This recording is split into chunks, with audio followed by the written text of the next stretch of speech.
This is Poverty and Social Justice, an often factual and occasionally opinionated introduction. I'm Joe Pettit from Morgan State University. This video is dedicated to Tom Shepard. It is because of the hard work and generous contributions of Tom and Nancy Shepard, their commitment to fighting poverty and to inspiring students, that the Shepard Higher Education Consortium on Poverty bears their name. Tom ran with the ball until he was 86 years old. Now it's your turn to pick it up and keep on running. Let's start with a question. Who said it? Every gun that is made, every warship launched, every rocket fired signifies in the final sense a theft from those who hunger and are not fed, those who are cold and are not clothed. This world in arms is not spending money alone. It is spending the sweat of its laborers, the genius of its scientists, the hopes of its children. This is not a way of life at all in any true sense. Under the clouds of war, it is humanity hanging on a cross of iron. So is that A. Franklin D. Roosevelt, B. Dwight Eisenhower, C. Jimmy Carter, or D. Barack Obama? The answer is Dwight Eisenhower. What the quote from Eisenhower makes clear is that we are always making choices. We being we the people, we being the citizens of our governments, we being the neighbors in our neighborhoods. We're asking ourselves who and what are important to us, who and what are most at risk, who and what have been harmed, where have we made mistakes in the past, what do we have to fix because of those mistakes. Eisenhower's quote also makes clear that social, political, and economic outcomes do not happen by accident. They are the result of many, many choices, and they can be changed by new choices. And we always have to remember that not changing, not trying, is itself a choice.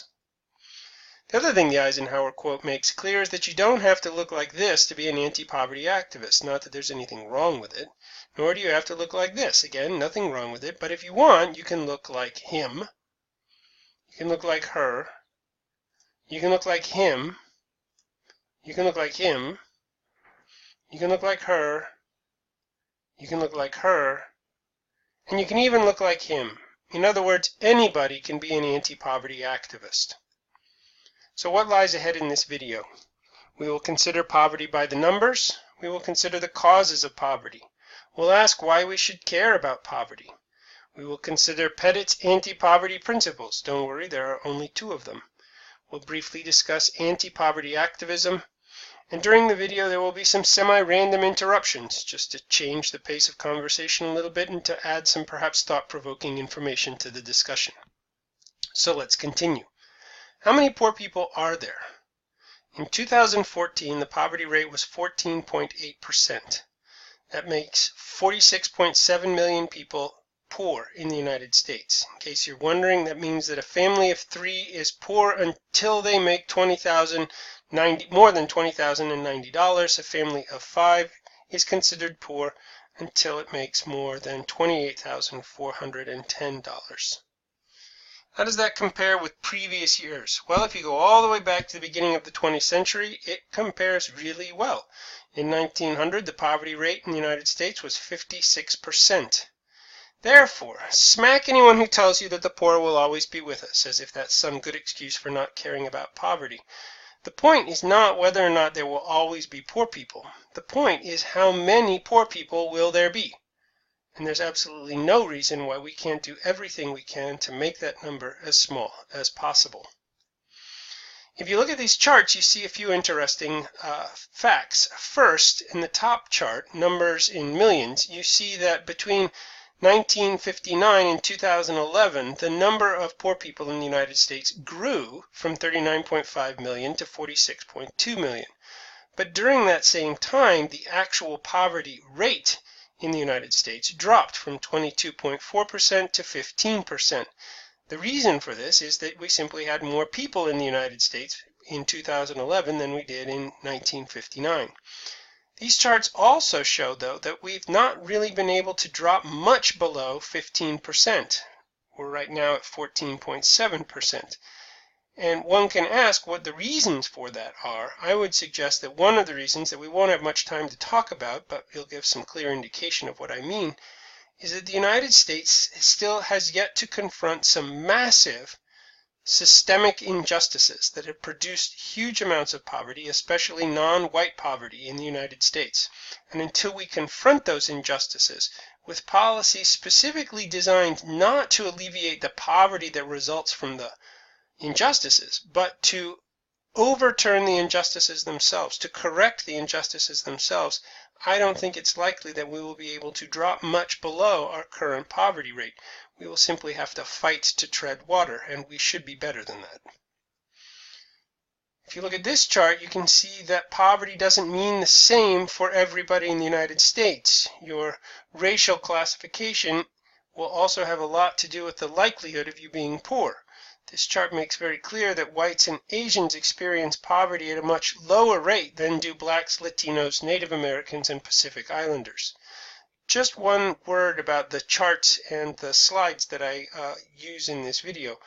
Obviously, calling this a video is a little bit generous, but if I go too fast in the video, if I go through a chart too quickly, just simply hit pause in the video and take your time looking at the information on the charts. So what caused such big reductions in poverty? I think the quickest answer has to be economic growth. This chart makes clear that there was a massive spike in gross domestic product per capita in the world after 1800, and if you look at the green line, which is the United States, there is a huge increase in gross domestic product per capita in the United States after the turn of the 20th century.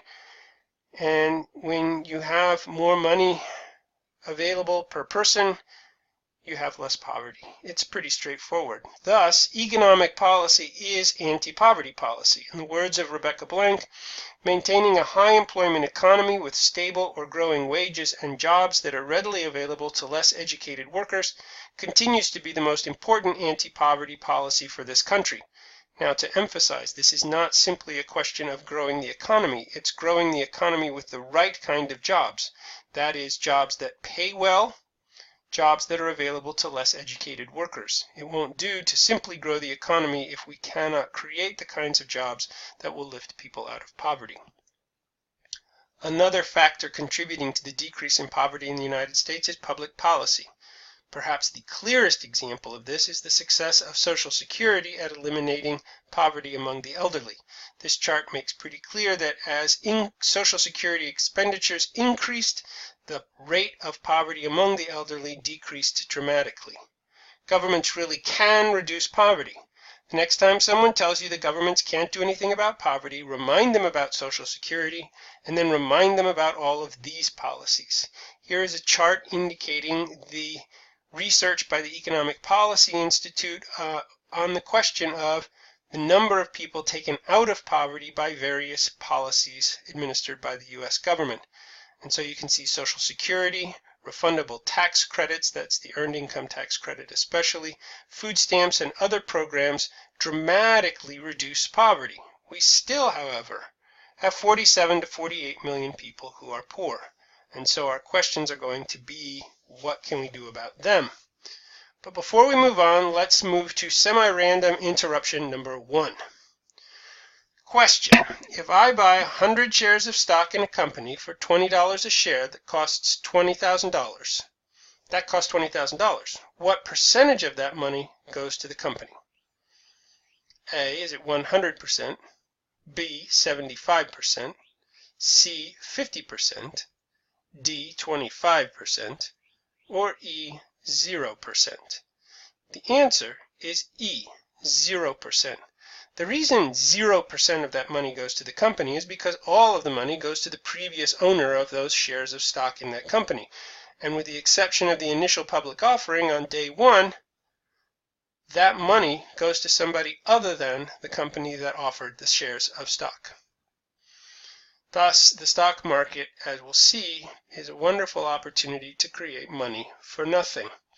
If I sell that stock 3 years later at $30 a share, I will make approximately $10,000.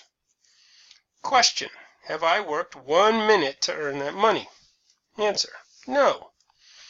I may have worked for the initial $20,000 that I used to buy the stock, but I certainly didn't work for the appreciation of the stock over the 3 years. Question, have I actually invested even one dime into the company? We know the answer to that question. The answer is no. Question, according to the law, am I legally more important than the workers in that company? Answer, yes. The company has a fiduciary responsibility to keep my share value as high as possible. It does not have a fiduciary responsibility to keep employees employed or to provide them with benefits. Question, according to the law, is it more important for that company to make money for me or for the workers at the company? Answer, me. Question, according to the law, will my $10,000 get taxed at a higher or lower rate than the earned income of a truck driver or a secretary at that company who makes, say, $40,000 a year?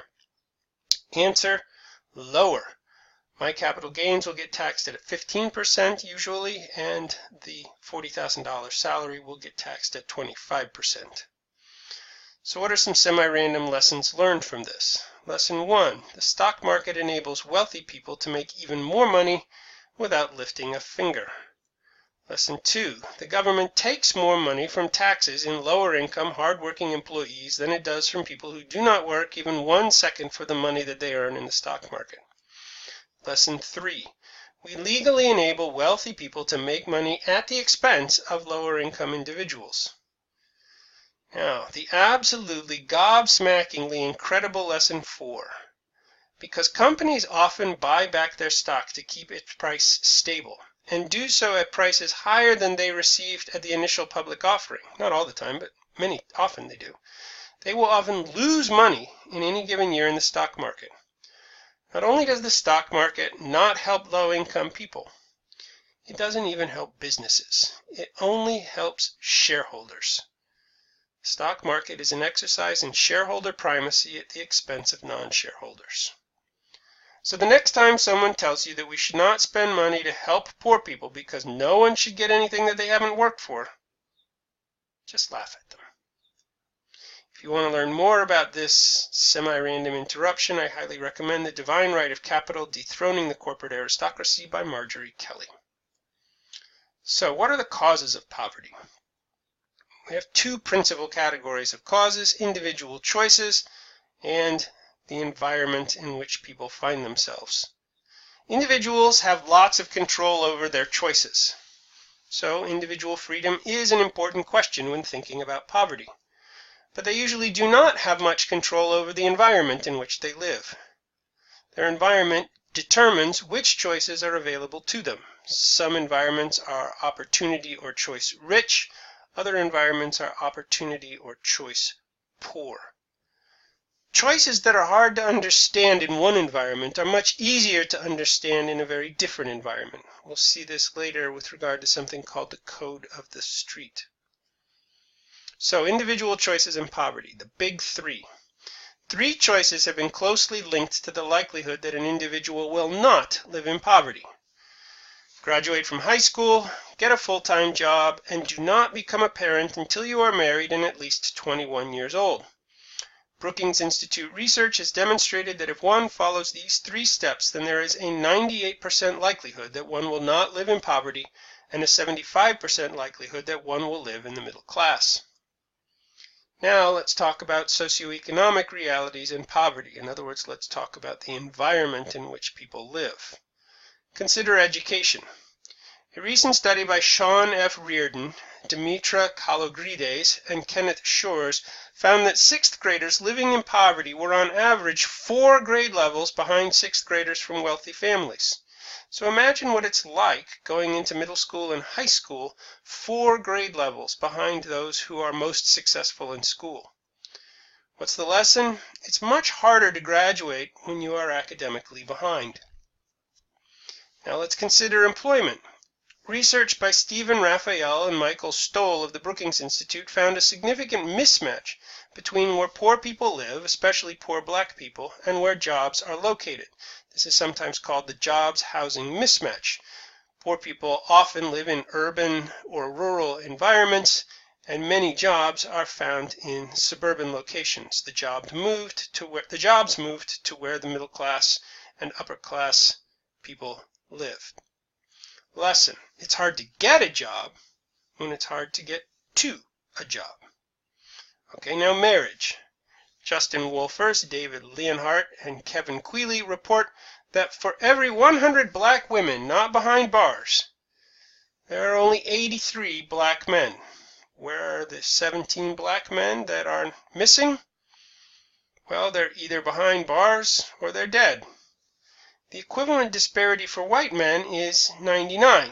That is, for every 100 white women behind bars, there are 99 white men. What's the lesson? It's hard to get married when the people you might marry are dead or in prison. What are some additional environmental considerations? Well, I mentioned earlier the code of the street. Code of the street is a way of life that represents what you might call a rational response to low opportunity, high violence communities. It is a code that emphasizes respect and public representations of power and status. Elijah Anderson has written extensively about this code in Code of the Street, Decency, Violence, and the Moral Life of the Inner City.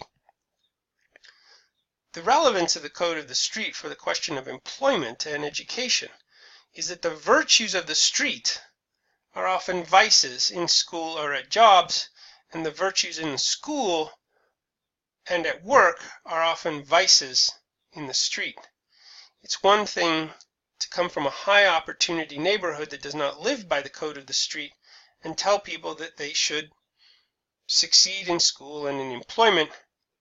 It's another thing to live within the low opportunity, high violence communities of these individuals and tell them they shouldn't be adopting the code of the street, when sometimes the code of the street is the difference between survival and not surviving. Now let's go to something a little bit more mundane: vision. According to Richard Rothstein, poor children have severe vision impairment at twice the normal rate. Juvenile delinquents have especially high rates of such problems.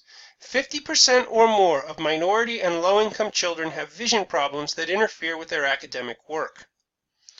Educational and employment success, therefore, are not merely matters of individual choice when one suffers from severe vision problems.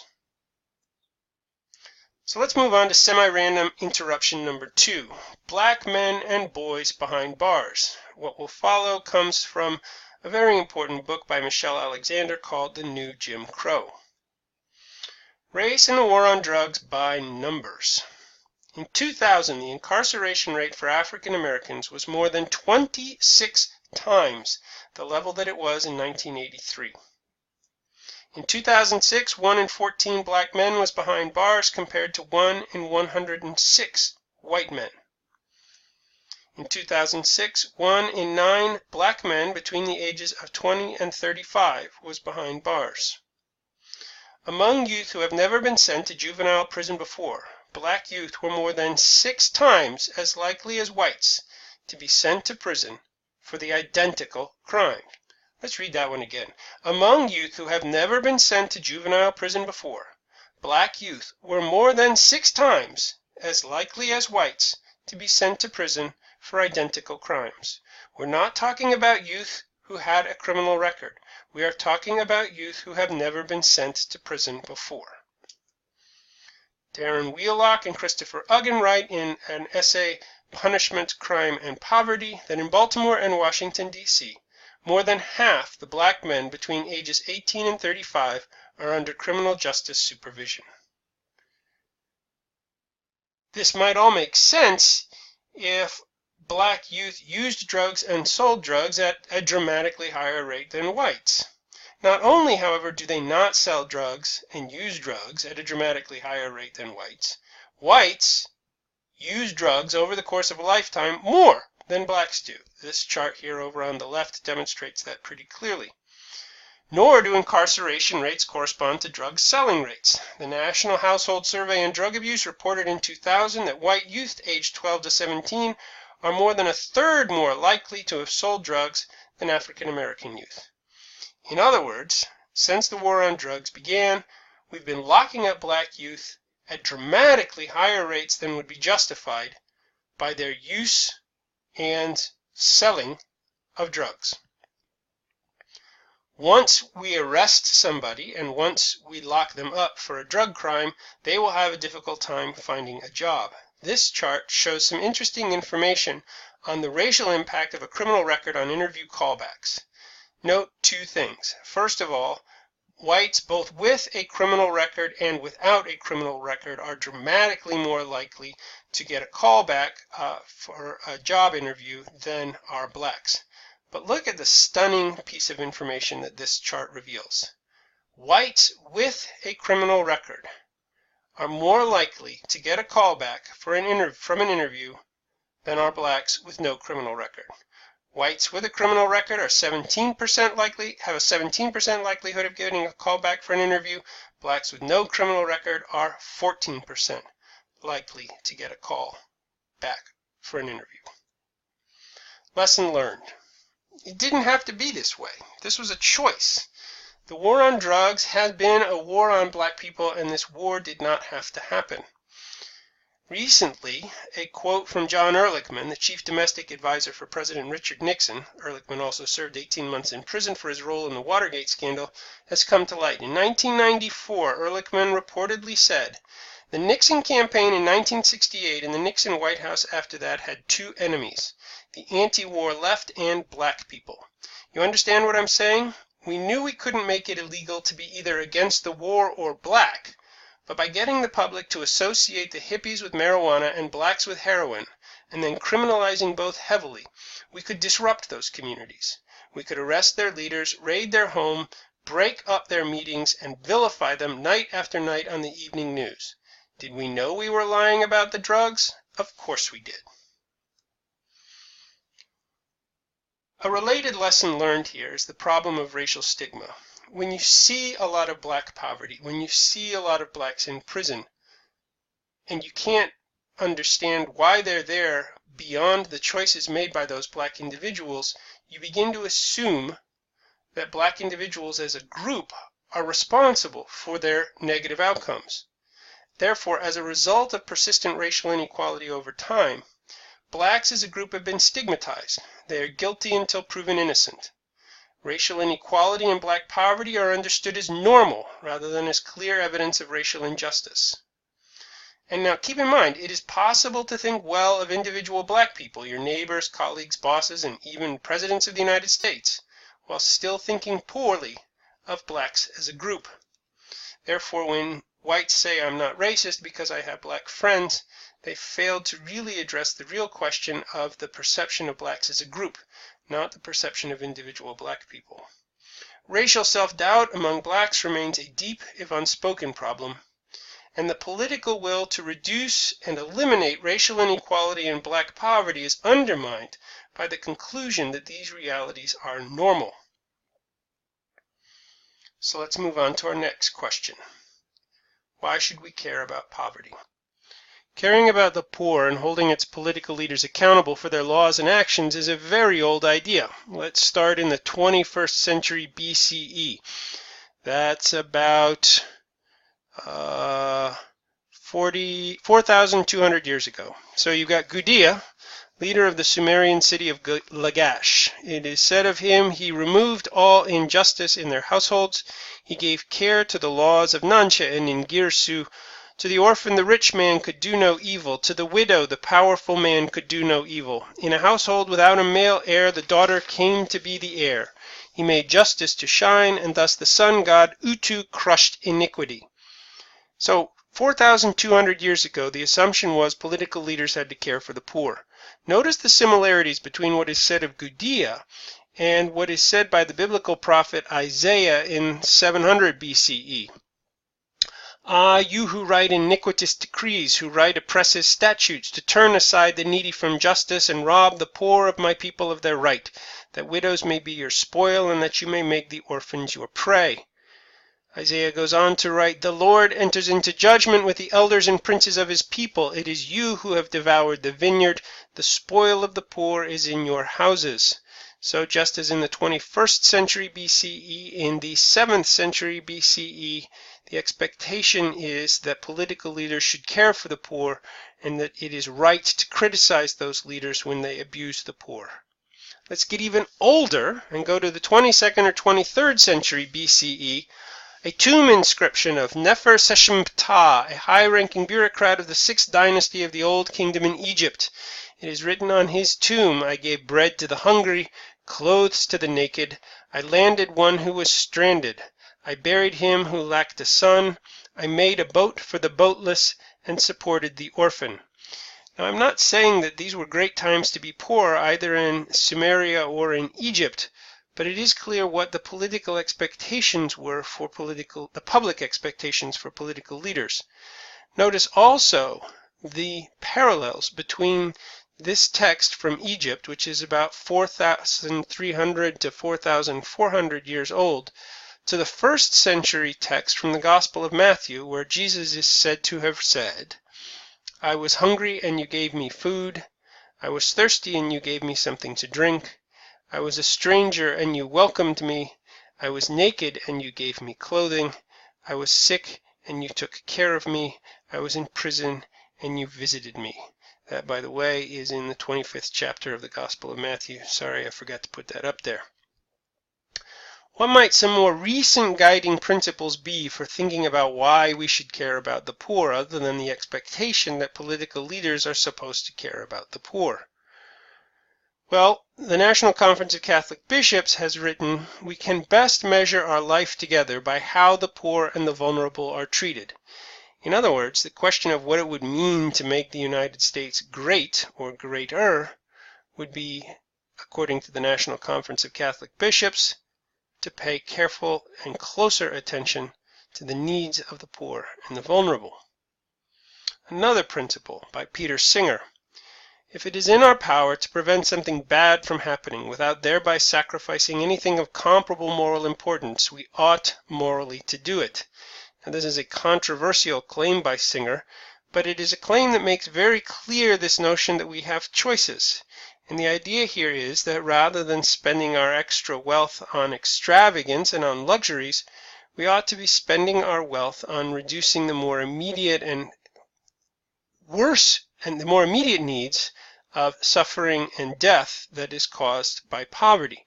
Some people object to Singer's position on the grounds that it morally obligates people to spend everything that they have down to the level of subsistence on helping others, even when people have worked very hard for that, and some people find that controversial. Other people find it controversial because Singer seems to be suggesting that we individuals should be solving problems with our own wealth that are created by policies of governments, rather than working to change the policies of those governments. At any rate, Singer's text is thought-provoking and helps us realize that in life we have to decide what we think is important and where we should direct our energy and our resources. John Rawls, his second principle of justice, states social and economic inequalities are to be arranged so that they are both A, reasonably expected to be to everyone's advantage, and B, attached to positions and offices open to all. This is sometimes called the difference principle, and the idea here is that if everybody were actually sitting down and trying to figure out how we should structure a society, and if cleverly we could make it so that nobody knew whether they were rich or poor, the one kind of economic inequality that would be agreed to by everyone is an economic inequality that benefits even the least well off. So, for example, we might agree that certain positions, say a physician, ought to be paid more than other positions because we want to encourage people with the ability to be doctors to become doctors because we all benefit from good doctors. A final guiding principle is this, from Franklin Gamwell at the University of Chicago: "Release of human life from the need for dominant attention to subsistence or basic comfort is, perhaps, the single most dramatic increase in the capacity to be creative." What I like about this is that it suggests that human living is about developing as a person, developing our own way of being. In other words, in what Gamwell says, to be creative. And that the problem with poverty is not just that poverty hurts, not just that poverty causes deprivation, but that poverty prevents us from being fully the humans that we are capable of becoming. And it prevents society from realizing the benefits of who we could become. We are not able, when we are poor, to contribute to the common good for all people as much as we can when we are not poor. And therefore, one reason to care about poverty is that it simply enables people to be more the people that they are able to become when they are not poor. All of that is for beginning to think about poverty. Each one of those, obviously, we could talk weeks about. I want to get us closer to the end of this video by considering Pettit's rules for thinking about poverty. I'm not a very deep thinker, and so my two rules are not particularly profound. They are: one, the rich should not get richer at the expense of the poor. This is not a rule that says it's bad to be rich. It is a rule that simply says that once you are rich, you are not allowed to take actions and pursue policies that enable you to get richer at the expense of poor people. What are some examples of this? Well, we already went over one of the examples, shareholder primacy. Another example is what's called exclusionary zoning. When laws are passed in communities to prevent lower cost housing from being built in those communities, ostensibly on the grounds of increasing the property values in those communities, lower income households are denied access to those communities. They're denied access to the schools in those communities. They're denied access to the opportunities in those communities. The wealthy think it is perfectly appropriate to exclude the poor, and the poor, as a result, are left isolated and are left in neighborhoods that have far greater difficulties and schools that have far greater difficulties than they would have access to if they were able to get into communities with wealthier neighborhoods. A final example of the rich getting richer at the expense of the poor would be when businesses pay individuals non-living wages for full-time work. Why is this an example of the rich getting rich at the expense of the poor? Because when you work for a business for a non-living wage, the business makes more money because it's paying you less. But you have to go and take benefits from the government, say in the form of food stamps or housing assistance. And so the rich get subsidies from the government. In other words, the rich are able to hire you at a low wage only because you are able to get benefits from the government. This is the rich getting richer at the expense of the poor. Second example, if you broke it, you pay for it. I'm a father of 3 boys. If I take them into a store and they break something, I have to pay for it. So if you apply this principle to society, if we break something in that society, we have to pay for it. I've already given the example of our incarceration policies related to the war on drugs. That seems to me a clear example of breaking something. Now the question becomes, what are we going to do to fix that, to quote-unquote pay for that mistake? But let's give an even more incredible example of breaking something, raising the need to pay for it. And this is semi-random interruption number 3, last interruption, race and housing. In 1933, the Homeowners Loan Corporation provided funds for refinancing home loans, and it begins the process of redlining black neighborhoods that all but destroys the housing equity in black neighborhoods by making it all but impossible for blacks to sell their homes. Let me be clear about how this works and how this policy came to pass. The government said that we will support loans for homes. Eventually, in the FHA, which we'll talk about in a minute, we will insure those loans.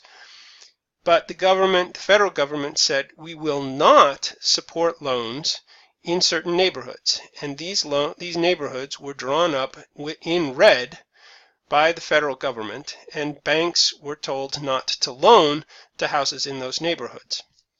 Now, in 1937, the Federal Housing Administration loan program is created. The federal government wanted to improve home ownership rates, and so they changed the kind of mortgage that was available for buying homes. The traditional mortgage was a 5-year mortgage with 50% down. You paid off the mortgage in 5 years, you put 50% down. Most people didn't own homes because it was hard to come up with that down payment. In 1937, the Federal Housing Administration created a 30-year loan program, and the banks agreed to the program because the Federal Housing Administration insured the loans that were given so long as the banks loaned according to FHA guidelines. Once again, these guidelines relied on redlining. Now let me explain how redlining destroys wealth in black neighborhoods. If I can buy a house at a 30-year mortgage as opposed to a 5-year mortgage, I'm going to buy the house at a 30-year mortgage. That means if I'm trying to sell a house, I want my house to be able to be purchased with a 30-year mortgage. If I can't sell my house for a 30-year mortgage, the value of my house will plummet because my house is only as valuable as I can sell it. In 1944, the Veterans Administration Loan Program, as part of the GI Bill, created additional federal resources for buying homes. The FHA and the VA loan programs combined to create the white suburbs with federally insured, long-term, low-interest, low down payment loans. This produces a massive amount of wealth for white households while continuing the destruction of wealth in black households.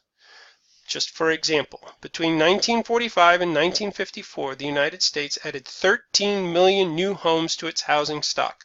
The overwhelming majority of those homes were in white households. This created white equity. It also created white wealth that could be passed on from generation to generation. If you want to read more about this example of breaking things, I recommend 3 books: When Affirmative Action Was White, Making the Second Ghetto, and American Apartheid. One of the things that I failed to mention was that, well, let's go back with if you break it, you pay for it. Today, the locations of concentrated black poverty correspond very closely with the location of redlined neighborhoods. If you lay a map of original redlined neighborhoods over neighborhoods of high concentration poverty today, the correspondence is striking. In other words, government policy produced white wealth and black ghettos. This is perhaps most clearly seen in median household wealth. In 2011, white median household wealth was $111,146. Black median household wealth was $7,113. That is a clear consequence of historical policies. This is a clear example of breaking something. Now the question becomes, how are we going to pay for it? Some people talk about reparations for black households. I'm not necessarily talking about reparations for black households, but I am talking about policies that would eliminate racial inequality between households. So if you close the median household wealth gap, if you close the incarceration rate, if you close the achievement gap in schools, if you close the poverty rate between races, then you will have paid for the inequalities that were created by policies such as these housing policies and that were created by policies like the war on drugs. Now, becoming a poverty activist. What does it mean to become a poverty activist? What it means is to learn what laws and policies have the biggest impact on the people that you live and work with during your internship.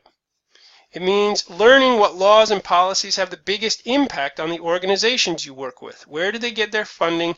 How does it impact the people that they work with?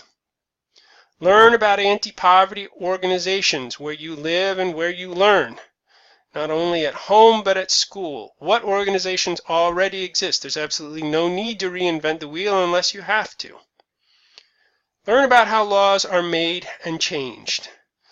What does it take to get something passed? Rather than simply creating funding to help people, what kind of laws could reduce the need for help in the first place?